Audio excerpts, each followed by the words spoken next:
NBC News can now project that the House of Representatives will fall to the power of Republicans.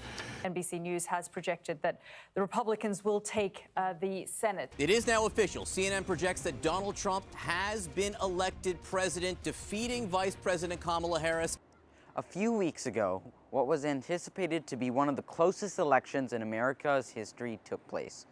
With the Republicans in control of the Senate and the House, and Trump coming into the White House in January, the Republicans have a government trifecta, meaning they hold both the executive branch and chambers of Congress, making Trump's agenda much easier to pass. However, the real question is how did Trump win every single swing state in the election when most polls before election day showed an extremely tight race? We talked to experts on the matter to learn more. Everybody was looking at Pennsylvania as a bellwether of whether or not he was going to win, and that one came in way earlier. Based on the exit polls, it looks like there was three major factors. It was education, like in terms of the electorate.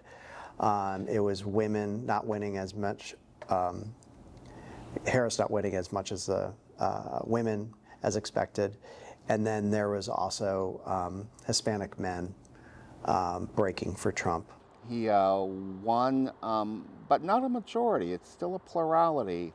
He won under 50% of the vote. He did not win a majority of the vote. I think the last Republican who actually won a majority was George W. Bush 20 years ago in 2004. The big surprise in this election is that the Democrats did not do as well with non-white voters as was expected and as they've done historically. Particularly Latino men took a majority, a clear majority. I think the increase was something I read about 10 points over Kamala Harris, and that was pretty unexpected.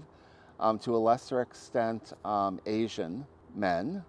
African Americans continued to strongly support the Democrats. And white voters generally voted for the Republicans in the same margins they had previously, except there were more white voters this time. There was a greater turnout. Voters have also been focusing on issues related to the economy as well, like inflation, which skyrocketed to over 8% during the Biden administration, which Kamala Harris held the vice president position in.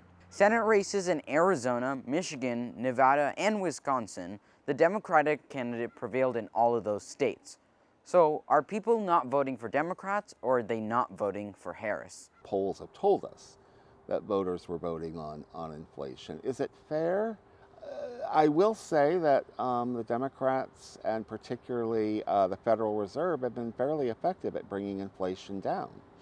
I think at its highest point in 2021, I believe, or maybe 2022, it was close to 9%. It's currently at around 3%. It's been quite successful, and we haven't had a huge recession in bringing it down. It isn't so much that that more people voted for Trump, but rather that fewer people voted for Harris. And that was kind of the way to explain this. And, we'll be talking about why that was the case for years. Political scientists will. This election showed how genders, minority races, and ethnicities can significantly impact the election. And polls cannot always be trusted. For InFocus, I'm Neil Satifolu, co-reporting with Savannah Taylor.